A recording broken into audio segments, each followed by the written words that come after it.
Hey guys, how's it going? Hey guys.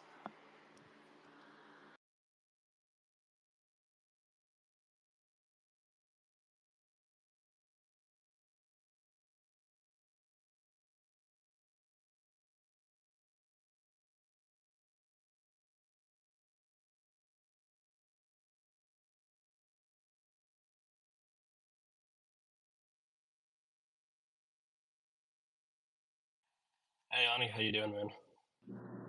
Hey guys, yeah, no, excited to be here. Likewise, dude. Glad to have you on.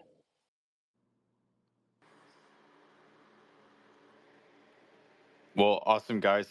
Just gonna give folks a couple minutes to join here. But really excited for this spaces. I think there's a lot to cover, and the folks have definitely been asking for this one. So excited to dig in here. But let's give people a couple minutes to join, and then we'll get this thing kicked off. Yeah, in the meantime, it might be easier, I think, if we introduce the project, I guess. And Neil, if you want to give some background on yourself. Yeah, let's give it a few more minutes because I think Yeah, we can. Some people would love to hear this, but yeah, or hope yeah. would love to hear it. But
All right. In the meantime, I pinned you know, announcement of the spaces. If you guys don't mind retweeting, we'll get started here shortly.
All right, so we can get things kicked off over here. Super excited to be on the spaces with you guys today, chatting all things Dawn.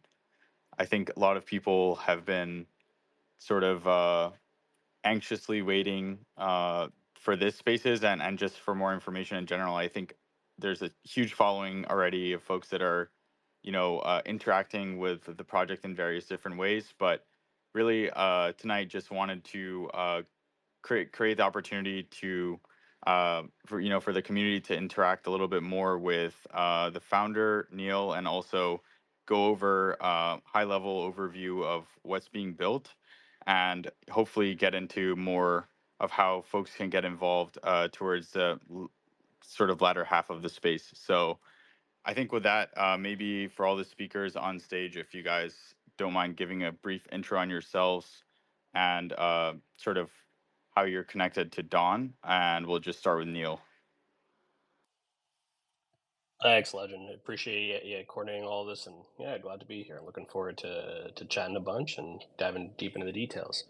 So, my name is Neil. I am the co-founder and CEO of Andrina, and now we are building Dawn. I was Princeton class of 2015. My background was in robotics and electrical engineering. I actually left school in 2014. I'm one of those dropouts.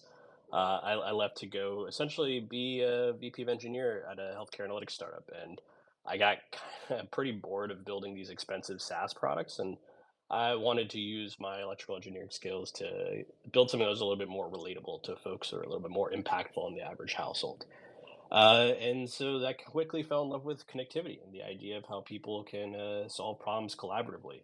And it's I guess a bit in brief to say one thing led to another, and now we're here. But I'll kick it off to you, Ani. Yeah, I think Neil was being too humble there, but yeah, I'm Ani. I'm at Dragonfly. So I guess for people who don't know, Dragonfly is a multi-billion-dollar AUM kind of crypto venture fund. We invest globally, and more recently, over the past few years, I think we've been just getting deeper into the details, like Neil said, in everything that's connecting both crypto and atoms. And I was very lucky to find Don a few years ago, and I've just been like thrilled by the progress and so excited to delve in further. Awesome. I'll just go next. My name's Diego. Many people know me for my Twitter handle, Solana Legend. I was early adopter of Solana, and involved heavily in sort of like groundbreaking of like community building in early Solana days, pre-Metaplex, and so on and so forth. But uh, more recently, co-founded Frictionless Capital, which is a first check crypto venture fund. We're a small fund, raised $20 million from folks like Mark Andreessen, Chris Dixon, Franklin Templeton, a couple others. And we're pretty laser focused on the high throughput blockchains, namely Solana, and the 0 to 1 applications that are uniquely enabled by sort of the modern infra, and Dawn being a super clear example of that. So we're really looking for the diamonds in the rough, the 0 to 1 applications and platforms that can push the boundaries of what we've seen in crypto before. And I think Dawn is a very prime candidate, and a very clear example of that. So really excited to get more into this, and maybe I can kick it off with a question here, which is, at a high level, Neil, there's a lot of gigabrained, um, you know, tech behind this, and a lot of very complex engineering. But just in simple terms, for a layman audience, what exactly is Dawn doing? Yeah, it's there definitely is a lot of fun stuff behind it, but to keep it super simple, Dawn is a protocol for providing decentralized broadband. And the easiest mental model anybody who's listening can think of is, you're all familiar with Helium and how they provide decentralized mobile service. You can think of it as very similar, except this is aimed to provide decentralized home and business internet. The goal that we have behind it and what the protocol really achieves is creating a trustless coordination layer by which anybody can share their internet with their neighbors, their community, and so on. And what we kind of bring to the table here with a bunch of this tech is making sure that it can happen in a speed that is competitive to fiber. So we've kind of, wireless has come a long way over the past 20 years. It's now a point where it can compete against fiber. And this is really a solution by which everybody can team up together to provide internet to each other at a massive discount compared to one of the other options that are out there. So hopefully that's a nice and simple version. Well, Neil, let me ask you one question there, which is like, how did we get here in the first place? Like, why is it that you can live in like a big city which I do, and I'm sure many of us here do, and like our internet is still so terrible. Like, how did this even happen in the first place? Yeah, I mean, the simple answer is, internet has historically just been very expensive to run, right? Like the original cable TV days, which migrated up to the internet days, we often had local monopolies and, eventually duopolies, but it really wasn't much better when you look at how people ended up redlining districts. But for the longest time, it was, same reason you don't have multiple power companies in a given area. It's just expensive to do it, and it kind of lends itself towards monopolistic forces.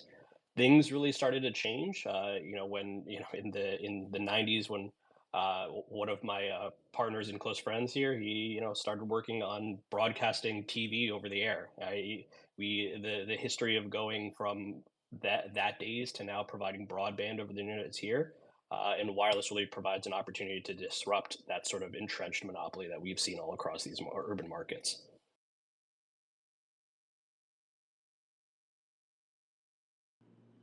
Yeah, that's awesome. I mean, I think, really just energized by this, years ago, I think when we led the Series A about the possibility of sending internet wirelessly, which and I guess the industry calls FWA, fixed wireless access. Maybe you could talk more about that too. Like, what does it actually mean to send internet wirelessly?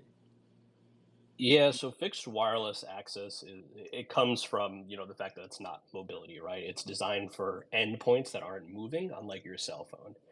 And this entire history of fixed wireless for providing internet really started off in rural areas with a company like Rise Broadband is probably one of the more famous ones, where they essentially took these big, antennas that could cover a whole bunch of ground and rented space on top of TV towers to provide them in to provide service in rural markets where there really wasn't the ability to build fiber or it was maybe too expensive.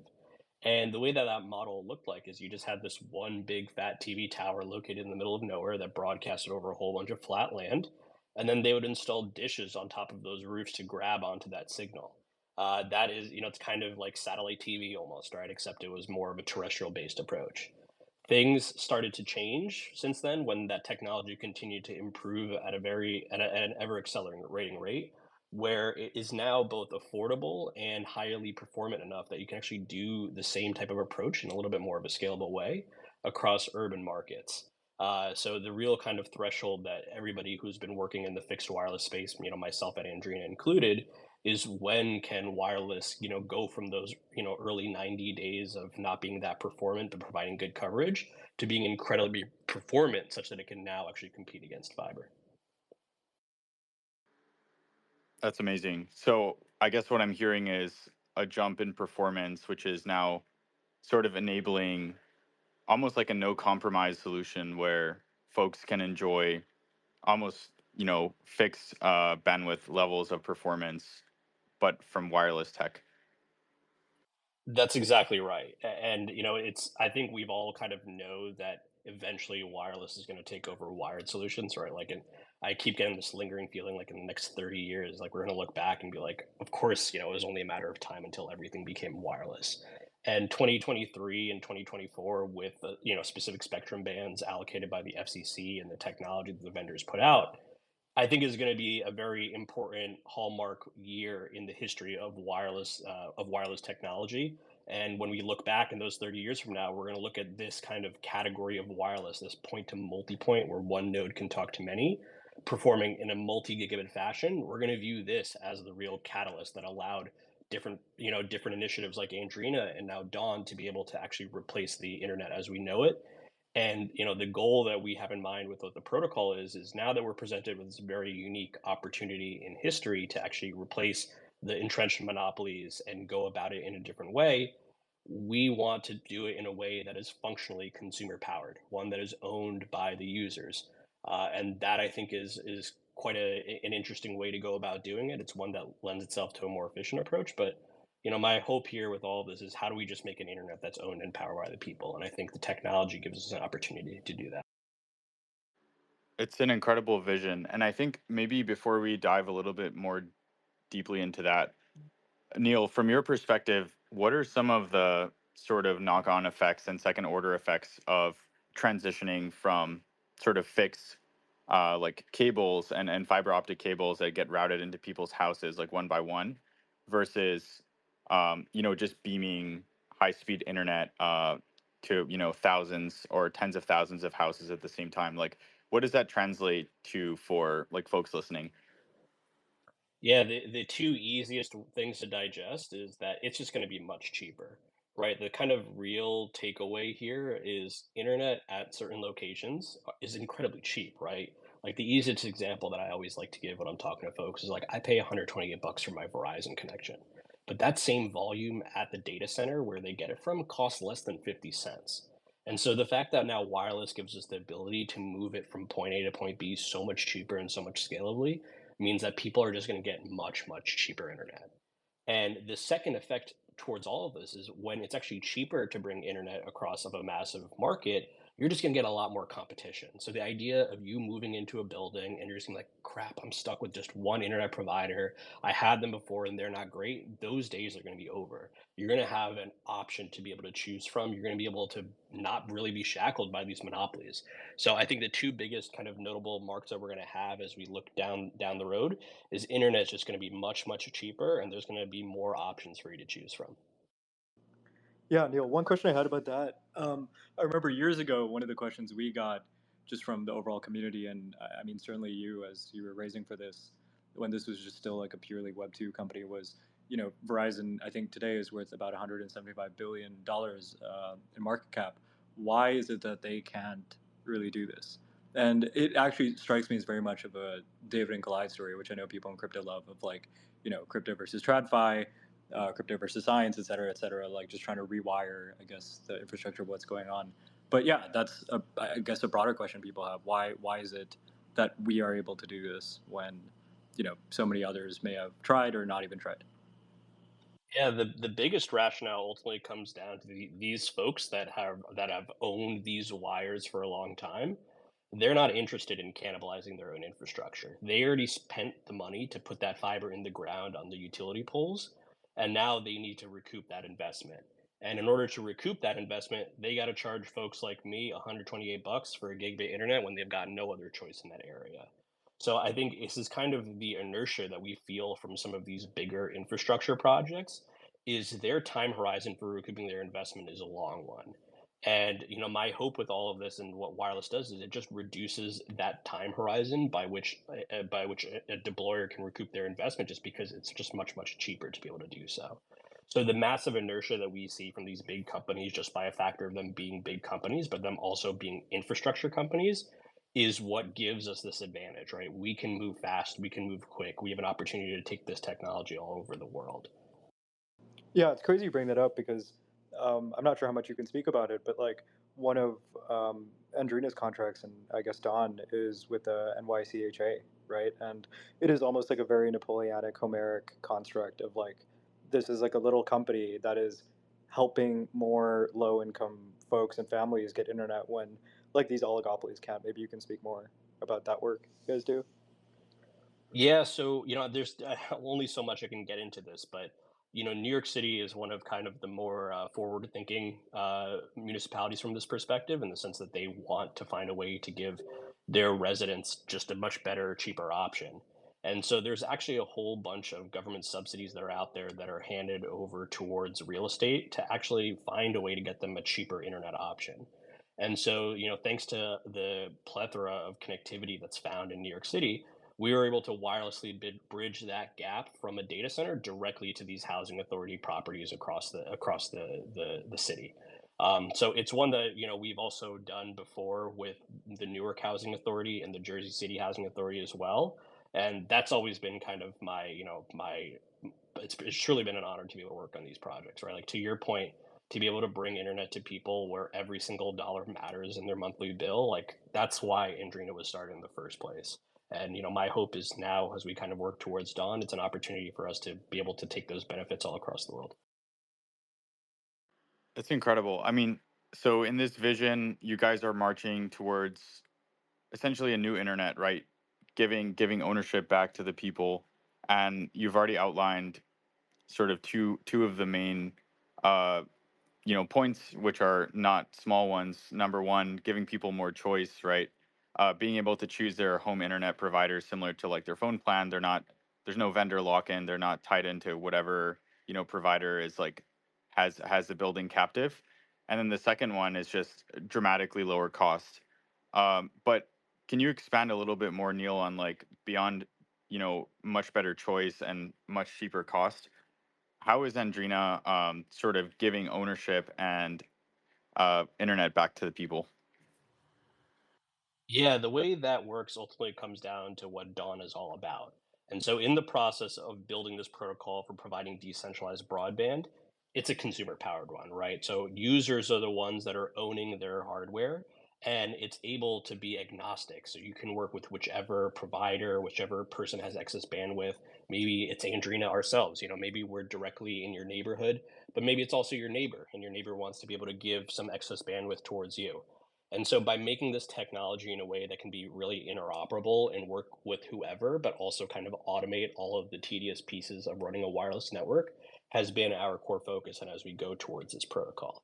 And there's a bunch of, interesting technology pieces that allow this to work. And we're going to be writing about that soon. So everybody can kind of dig deep into the various bits of technology from, the robotic antenna stuff that we do to the really cheap Wi-Fi to a cloud native router. Like, I hate to just kind of throw that jargon out and leave that dangling there, but there's a lot of fun stuff behind this that essentially allows the home to become a miniature powerful node for a greater ecosystem of giving internet to their neighbors. And the biggest kind of thing that I think sets us apart from other DeepIn projects that are out there is we don't have a chicken and egg problem or a cold start problem as it's more commonly referred to. And I think that's going to be one of the biggest catalysts that allows something like this to be powered by the user.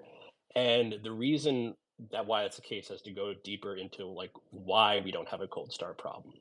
And there's various deep projects that are out there that require a massive amount of supply, and the protocol has to emit a lot to be able to generate that supply.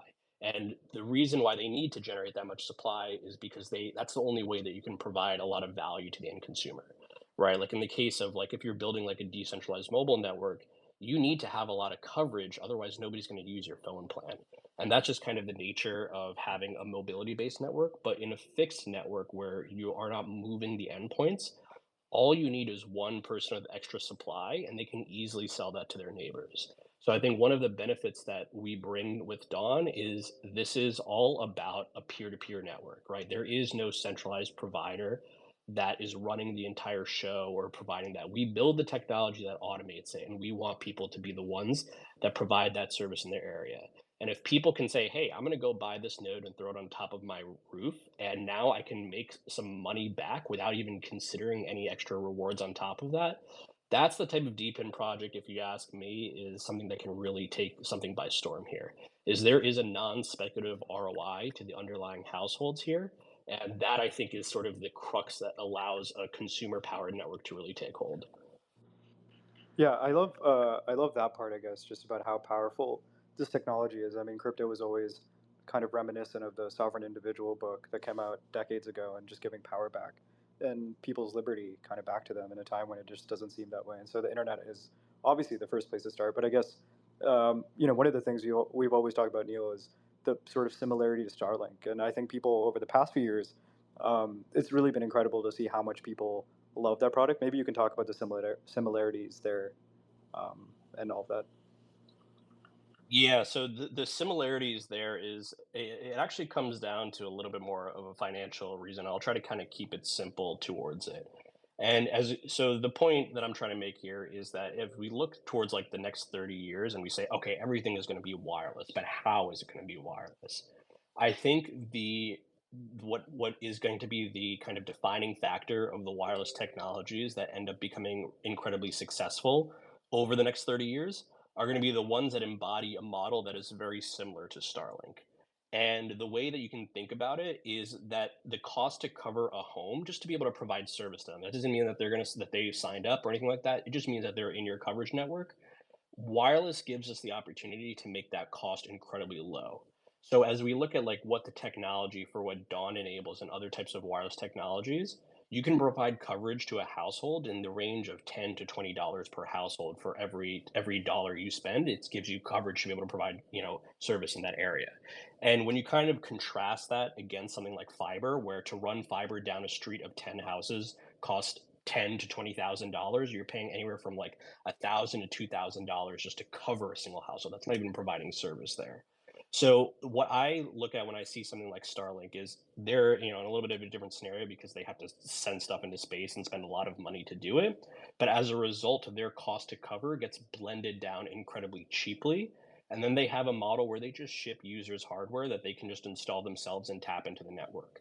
Stuff like that, where you have this low cost to cover and then you empower the user to go activate their connection, that's going to be the defining feature of what we see for really successful wireless technologies in the future. And that's been a big source of inspiration for us as we've designed what we've been designing here. It's pretty incredible. I mean, honestly, the cost to cover point is very important because ultimately adding an additional user to the network is, I'm not going to say costless, but it's a small fraction of the cost of traditional techniques, right? So I think this is something that, as audiences move online, right now people are spending more of their time and attention online than ever. They're holding more digital assets. This is inevitably sort of the way the world is heading.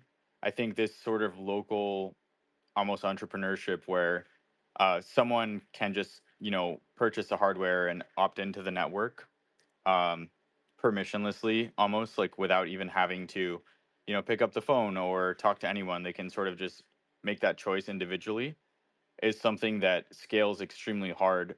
So I guess maybe to illustrate like the power of this in practice, Neil, like imagine there's like a neighborhood block. Folks are, have different internet providers, but one guy in a a tall building, say it has 10 floors or whatever, decides to purchase some hardware from you guys and decides to start running it. So what exactly does that enable in his neighborhood, and how does that like help turn him into like almost like a local ISP or internet service provider? Yeah, and it's a great way to think about it because, and this is kind of get to the main vision that I want to impart on every listener here, is you're in a scenario where a single node can provide range in excess of 3 to 4 miles.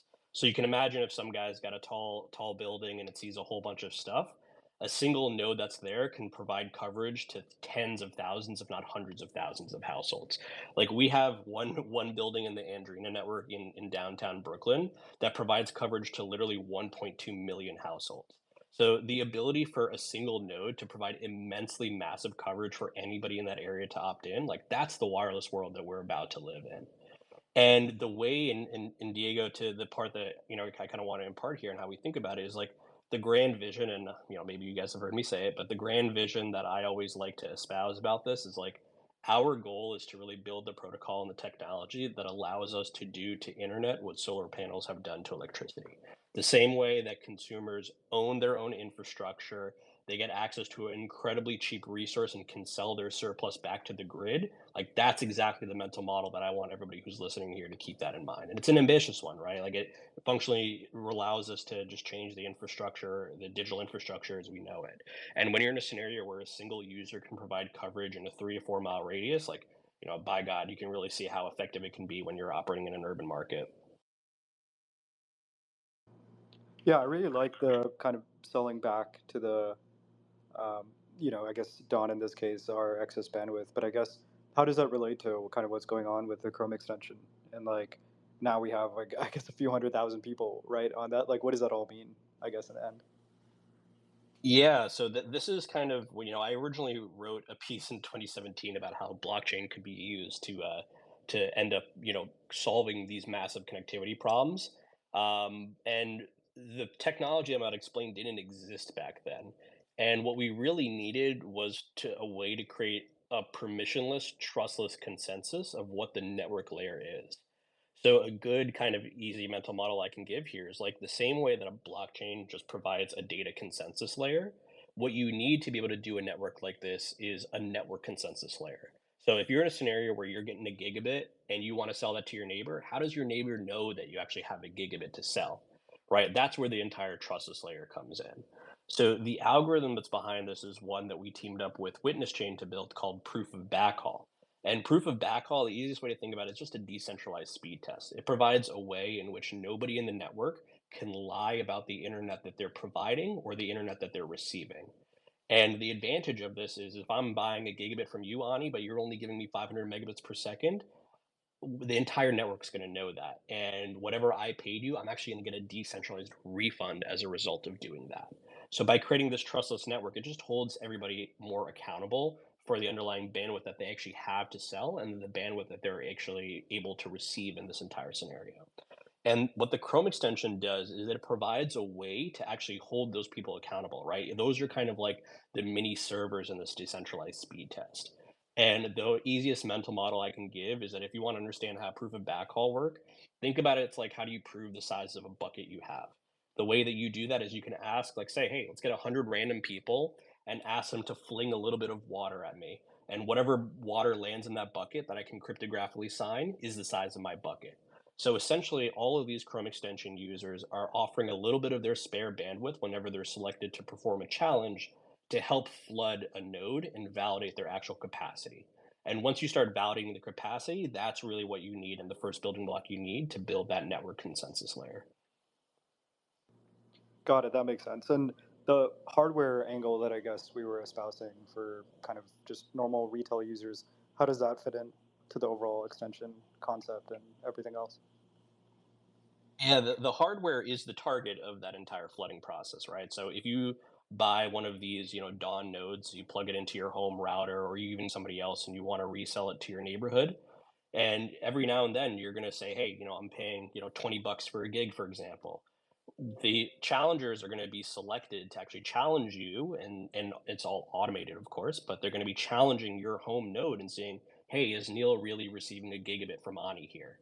And based on the results of that test, they'll be able to actually validate and know, am I entitled to a refund based on the service that I'm getting? So it's kind of this system where we have these Chrome extensions that are outside of the network that are challenging people and nodes on nodes inside the network, the nodes that people are going to buy, to make sure that they're being held honest about the underlying data that they have. So kind of what I'm hearing is there's a couple like aspects to the sort of broader like Dawn ecosystem, right? You've got on one hand the hardware, which you can buy, you can run it for profit, and you can start to sort of um, beam internet to your surrounding area, and yeah, just sort of like run that. And then there's the software element here where you can just download a browser extension from Dawn in a couple clicks and sort of act as almost like a validator on the network and help sort of keep people honest. If they say they're providing X amount of internet, they actually are, and constantly do those little tests to make sure that um, essentially what's happening is what people like say they're doing and so on. So this is like a pretty incredible and like intricate marriage of like hardware and software. And I think what's exciting about this is that uh, most projects don't have an in real life component like this. It's purely sort of crypto native.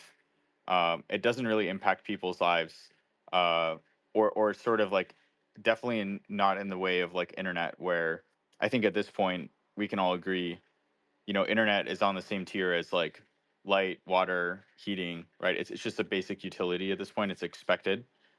Even from any hotel or anywhere around the world, you'll see it. So, I think maybe what's interesting to highlight here, Neil, from your end, you know, for folks that want to get involved and sort of interact with the Dawn ecosystem, we've talked about running hardware, we've talked about downloading the browser extension.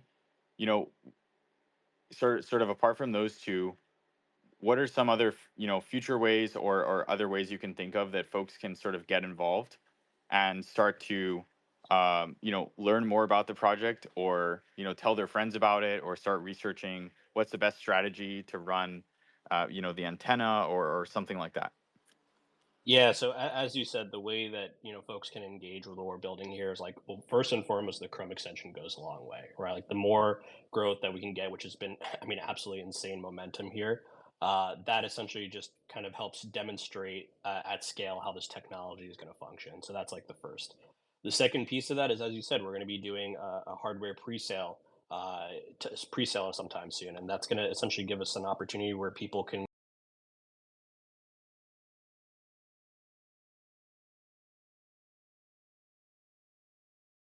go out and get this hardware early on and immediately start providing service in their neighborhood. But the kind of other major way that people get involved, and there's a few folks here that are listening, and God bless you for joining. But thanks for all your interest on actually going out and deploy this. So to give the rest of you some context here, just hit me up, and we'll figure out where you guys want to get stuff deployed. Like we just got a cold outreach from somebody 2 weeks back from somebody that wants to go actually use Starlink as a source of connectivity in a school in Ghana to be able to provide service in the surrounding area, and then use Dawn to be able to branch that out. So the easiest way is if you guys have some cool deployments that are like that, you want to bring it to your neighborhood, you want to bring it to an underserved community that needs cheaper internet. I'm the guy to talk to, and I'm always going to be loving having those types of conversations.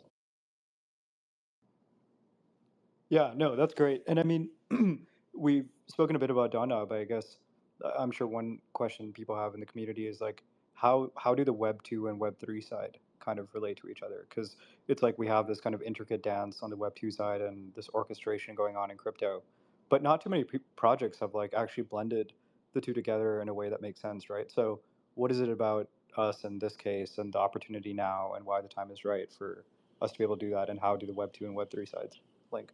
Yeah, so I think the important piece is actually what something that Diego said, just now, where this is a really good utility that everybody really needs. And the pitch that we're making, not only to the DeepIn community, but the whole crypto community, is like, what's going to be that one hyper relatable killer app that really brings crypto into the individual household? And the bet that I'm making here, and I think it's a very sensible one, is just going to be cheaper internet. It's going to be an open internet. It's going to be a fair internet.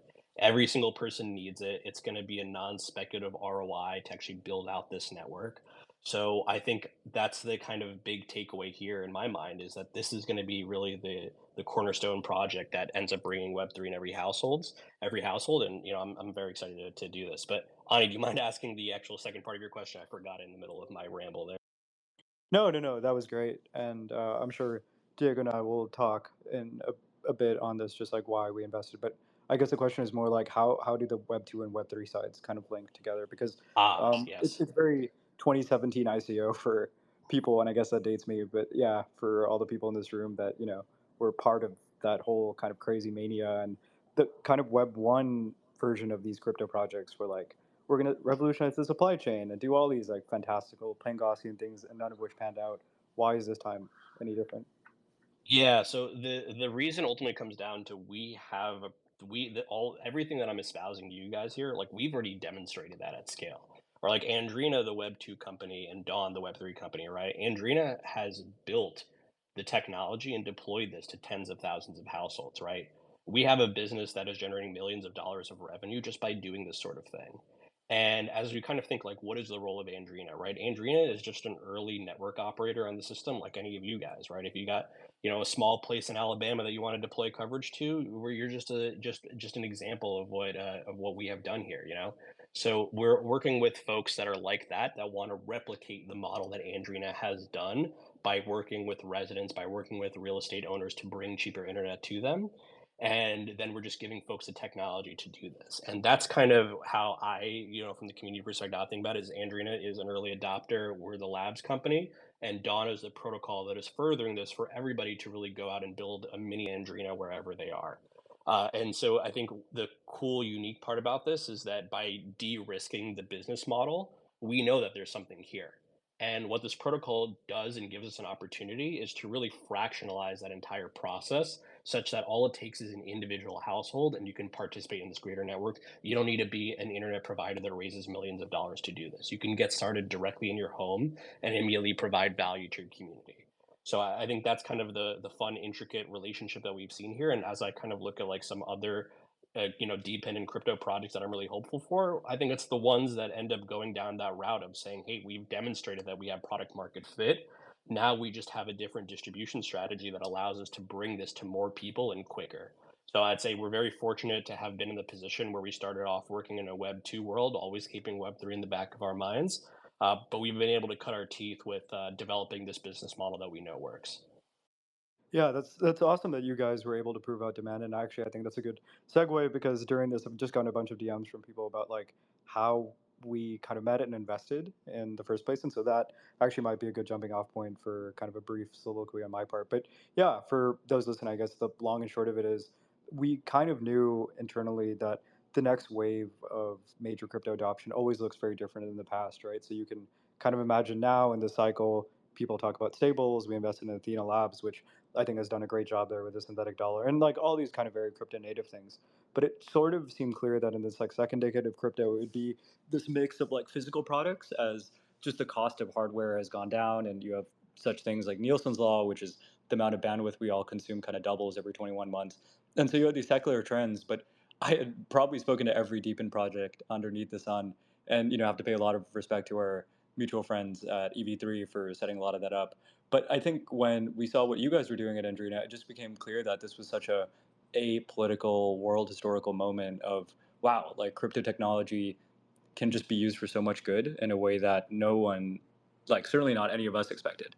And I think that was really kind of the first step for us of like, we have to pay, I guess, a lot of homage to what the great folks at Helium had done, and just like the incredible traction that they're seeing with Helium Mobile, I think is a really good first step there. But yeah, I mean, I think we were just enthralled by like, wow, how much people really want Andrina. And I think the numbers will go to show that this is like probably the largest Steepen project by revenue, I think, which is an amazing first start. But yeah, curious on your thoughts, Diego. Like, how did you guys get involved here? Yeah, for sure. I think for us, it was really a case of we saw a couple sort of trends here that are taking off at the same time, right? Like you have on one hand the tech itself, right? The wireless tech that's reaching a critical point where it's now feasible, and not only feasible, but extremely viable and competitive to send high speed internet into people's homes. And then on that's sort of on the traditional like telecom side and wireless communication. And then on the crypto side, you have high throughput blockchains like Solana that are now battle tested, and you can build something like a decentralized mesh network for these different nodes and validation, communication, and all these different things. You can actually do that on a Solana of the world, which you couldn't do on Ethereum. So there's straight out of the gate two technological sort of trends which are reaching a critical point. They're reaching critical mass, enabling this business model. But I think really what granted us a lot of conviction was something a lot simpler than the tech. It's the fact that this concept has massive like market fit. If you go to 100 households and you ask them, if I slash your internet bill by 80%, would you be interested? I would be shocked if less than 95 out of 100 said yes.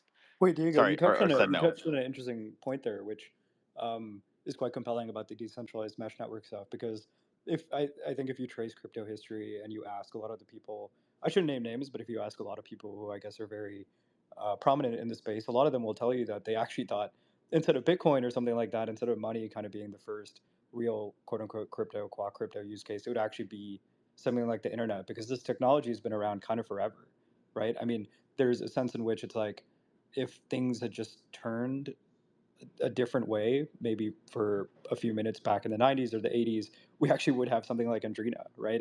And taxpayers wouldn't have to suffer the consequences of just like such terrible infrastructure. So I guess I'm kind of curious there, is that like something you've heard too, that like it actually should have been a decentralized mesh network before Bitcoin? Yeah, I Or mean, I think definitely there's an alternate like universe or path in like the multiverse where there wasn't regulatory capture and there wasn't lobbies and these people were these companies weren't allowed to get the power that they did in the distribution, because once they got it, it was very hard to dig them out, right? But I think it's precisely that crypto has a major democratizing force. It has a major equalizing force in the sense that if you have access to internet, you can immediately get involved in the Dawn ecosystem. And I think there's something incredibly empowering and liberating about that. But sort of what I was getting to is that I looked at we looked at a lot of deep end projects. Like a lot of them were just not good business models. They didn't stand on their own two legs. Others were just serving markets that were just too small. We knew the market for bandwidth and sort of home internet was massive, measured in the hundreds of billions of dollars, literally. But when we came across Dawn, we immediately saw, look, this is something that makes a lot of sense.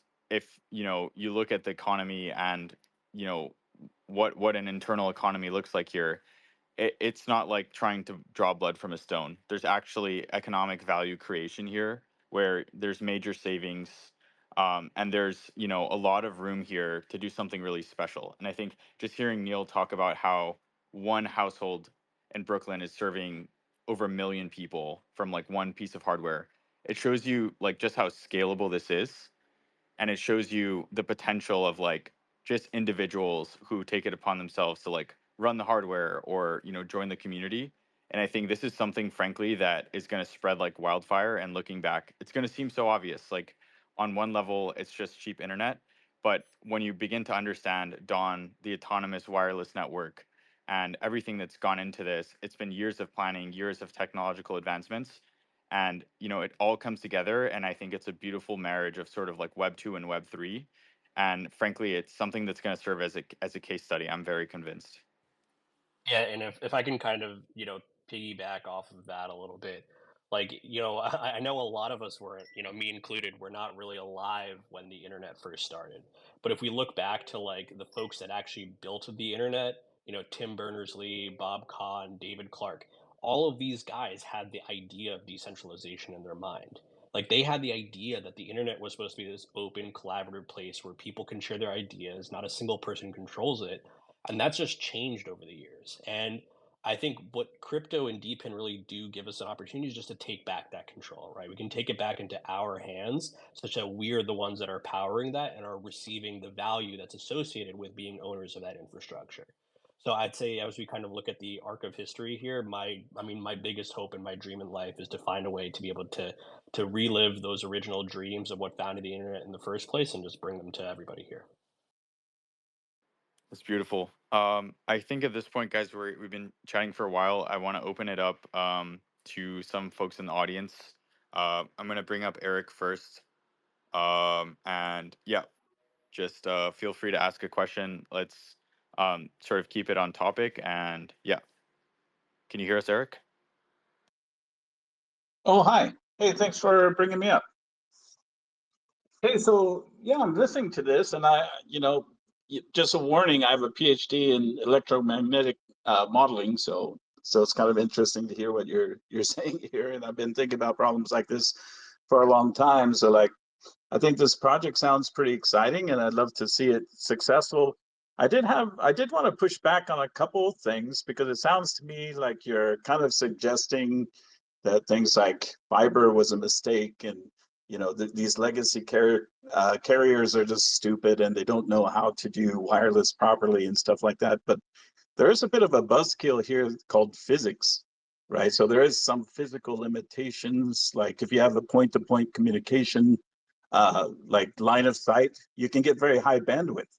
But if you try to make it omnidirectional, then you're limited in terms of what kind of wavelength frequency you can use.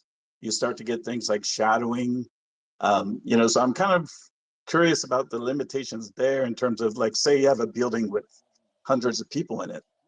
Like, it's going to be very difficult to rely solely on wireless for that kind of stuff. So To- I don't know. yeah, Like things like no, directionality, is line of sight required? Like, can you have antennas co-located?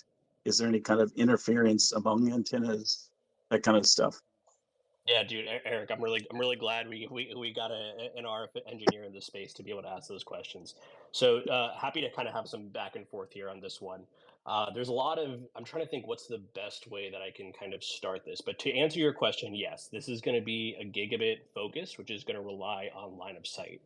And one thing that we didn't talk about this is we're actually going to be having the same way that we have like the Chrome extension asking or acting as a validator. We're actually going to have just propagation analysis, and people are going to actually be incentivized to perform computation on a combination from like free space path loss all the way to SNR in a given area.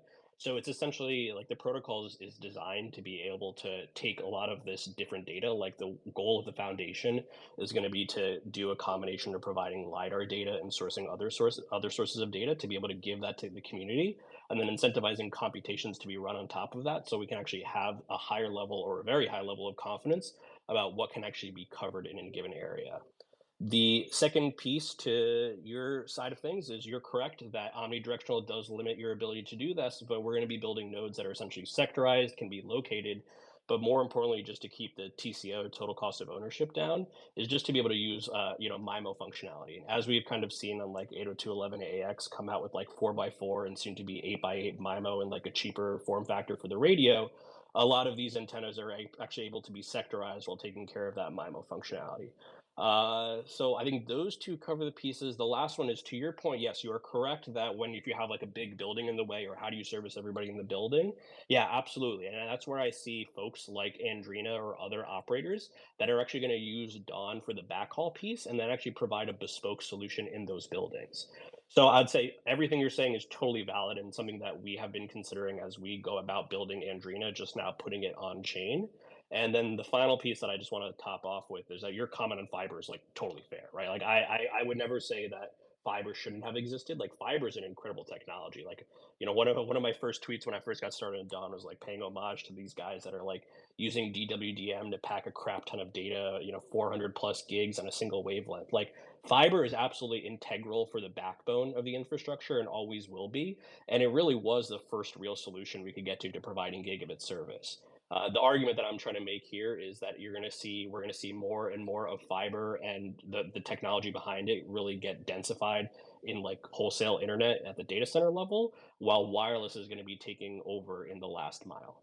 So, Eric, I hope I kind of touched on each of your points there. Let me know if you got any questions. Well, Neil, really quick, I just want to add to that. I think I was the one that was being very pugilistic, I think, against fiber. But I guess as a point of clarification, what I was actually trying to say was that, in the arc of technological history, there are many cases in which the tech industry kind of views every problem as a nail when we only have a hammer. And I think fiber and PON is kind of a great example there, where it's like the taxpayer had to fund billions upon billions of dollars for technology that they may not have needed at the time. And I'm not saying that fiber, of course, isn't ideal or isn't amazing, because it is amazing technology, but does everyone need fiber? And I think that's really a question that we have to think from first principles. It's like we have so many different brands and flavors of this technology now, and we have to kind of give people, I guess, what they want instead of forcing them into a foxhole, which they may not need.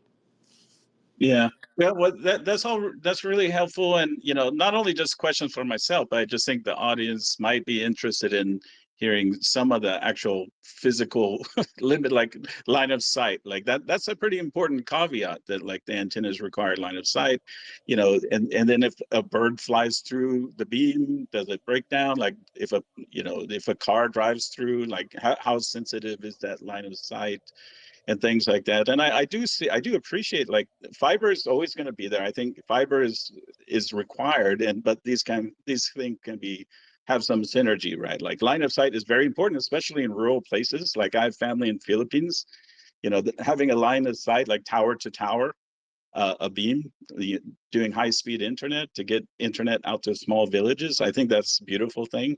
Like this kind of connecting with Starlink, and having a Starlink at a base and then spreading out through kind of a network like this, to help pay for it. Like a small village, like getting small contributions to pay for a Starlink link or something like that, and you're getting communities together. Yeah, I think it's a great idea, but I just think there are physics there's like a bit of a buzzkill in the physics, because there are physical limitations, like future applications. You might need terabit per second, and I don't think you're going to get that in a wireless. So like there's only so much it can go. I kind of think of it like a bandwidth per volume. I don't know if you guys track metrics like that, but like what kind of bandwidth per cubic meter or something like that, because there is interference. Multiplexing helps, but yeah. So Yeah, Eric, there's so much I can say to that, right? Like, and if you look at like it's going to be impossible to compare with like a 50 micron diameter on fiber optics, right? You're never going to be able to beat that data density. But the biggest kind of point that I have here is that there's just going to be a continual synergy between these two, between fiber providing some level of backhaul, but then wireless coming in to figure out the rest of the leg here.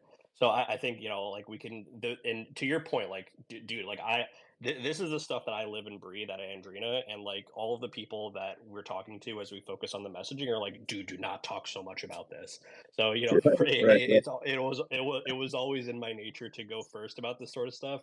but my real goal is I just want to make this accessible to everybody, right? Like I think about my grandma in Jersey City and like how can I explain this sort of thing to her?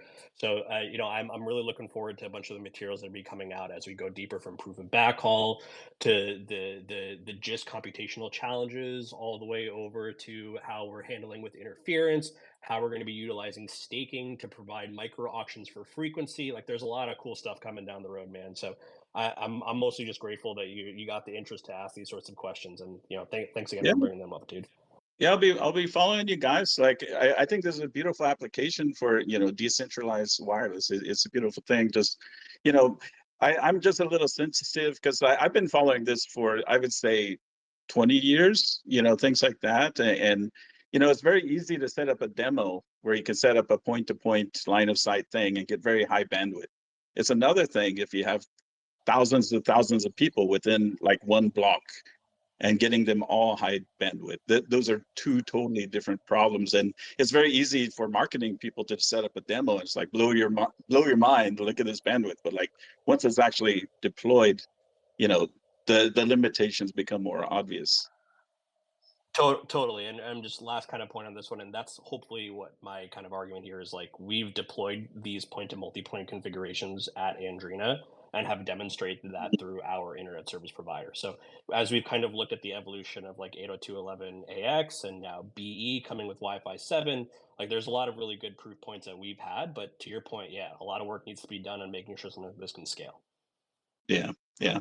I think so. I'm glad to hear your response because all these things have to work together. It's not like this is going to be the answer, right? This is going to be part of an answer.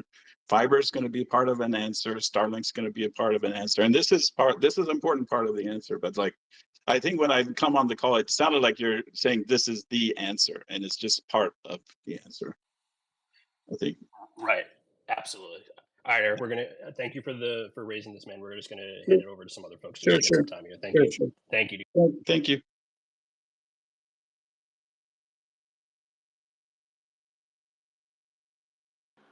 All right, we have time for one other person. If let's see, we've got Crypto Guy. Let me bring him on stage. Yeah, by the way, for the audience, I don't think any of us knew Eric before this. So I think we were just lucky to see such a great mind ask questions. So thanks, Eric. Yeah, I just followed Eric. So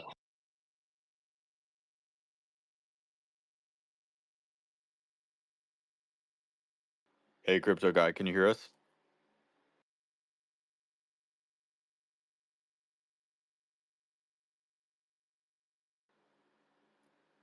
Maybe some technical difficulties. he's you're on mute, Crypto Guy. Yes, hello everyone. Can you Hey. hear me? Yes, we can hear you. GM everyone, I greet everyone.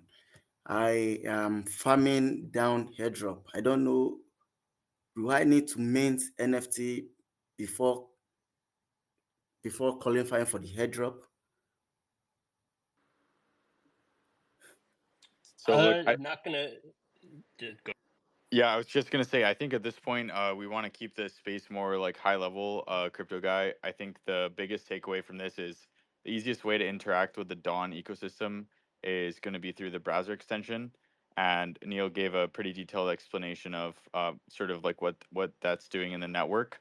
And it's still early days, but I think it's pretty exciting to see the amount of like traction and excitement around the project. And a lot of people have downloaded the browser extension and are forming part of the community. But if you have any further questions, I would just point you to the Discord. It's super active, and there's a lot of folks answering questions in there every day. So with that, guys, we're coming up on time here. We're gonna have to close this one out, but the space is recorded. So this has been a great conversation and chat. If your friends are sleeping, different time of the world or whatever, send them the recording, and let's keep it moving. I would love to do this again some other time, but it's been a super fun chat, and thanks to all the speakers for joining. And we'll see you on the next one. Likewise, guys. It was a blast. See ya, guys. Thank you guys. Thanks for listening.